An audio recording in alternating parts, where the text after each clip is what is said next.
এই নাও, আজ বাজার থেকে জ্যান্ত রুই মাছ নিয়ে আসলাম। একটু হালকা পাতলা ঝোল করো তো। যা গরম পড়েছে, একটু হালকা পাতলাই খেতে ইচ্ছা করছে। আচ্ছা, তাহলে আজ একটু সজনে ডাঁটা আর আলু দিয়ে হালকা পাতলা রুই মাছের ঝোল তৈরি করছি। রুই মাছের হালকা পাতলা ঝোল তৈরি করার জন্য নিয়ে নিয়েছি আমি সজনে ডাঁটা, আলু, আদা, কাঁচা লঙ্কা আর নিয়ে নিয়েছি জ্যান্ত রুই মাছ। এরপর মাছে আমি লবণ হলুদ মাখিয়ে নিচ্ছি আর দিয়ে দিচ্ছি সামান্য সর্ষের তেল। লবণ হলুদ আর সর্ষের তেল দিয়ে মাছটা খুব ভালো করে মেখে নিয়েছি। এরপর একটা মশলা তৈরি করে নিচ্ছি। মিক্সিতে দিয়ে দিলাম আদা, কাঁচা লঙ্কা, টমেটো, গোটা জিরে আর সামান্য গোটা ধনে। এরপর একটা স্মুথ পেস্ট আমি তৈরি করে নিচ্ছি। এরপর কড়াই বসিয়ে দিয়েছি, কড়াইতে দিয়ে দিচ্ছি সর্ষের তেল। তেল গরম হয়ে গেছে, এবার মাছগুলোকে আমি এক এক করে ভেজে নেব। মাছগুলো উল্টে পাল্টে খুব ভালোভাবে ভেজে নিয়েছি, এরপর তুলে নিচ্ছি।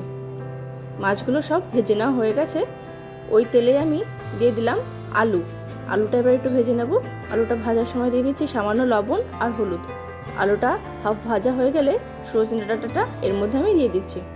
এরপর একটু তেলটা মাঝখানটা ফাঁকা করে নিয়ে ফোড়নে দিয়ে দিচ্ছি গোটা জিরে আর শুকনো লঙ্কা। ফোড়নটা নাড়াচাড়া করে নিয়ে এরপর পেস্ট করে রাখা মশলাটা এর মধ্যে আমি দিয়ে দিলাম। মশলার সাথে এবার সমস্ত কিছু একসাথে কষিয়ে নিচ্ছি। এরপর মশলা কষাতে কষাতে দিয়ে দেব সামান্য লবণ আর হলুদ। লবণ হলুদ দিয়ে মশলাটা ভালো করে কষিয়ে নেব। আর সামান্য মশলা বাটি ধোয়া জলটাও আমি এখানে ব্যবহার করে দিচ্ছি। এর মধ্যে আর কোনো রকম মশলা আমি ব্যবহার করিনি। মশলাটা কষিয়ে নিয়ে দিয়ে দিয়েছি পরিমাণ মতো জল।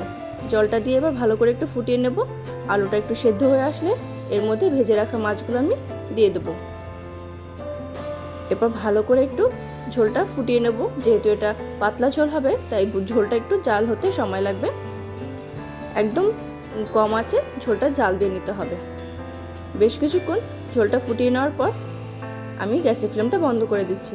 তৈরি হয়ে গেছে আজকের রুই মাছের হালকা পাতলা সজনে ডাঁটা আর আলু দিয়ে ঝোল।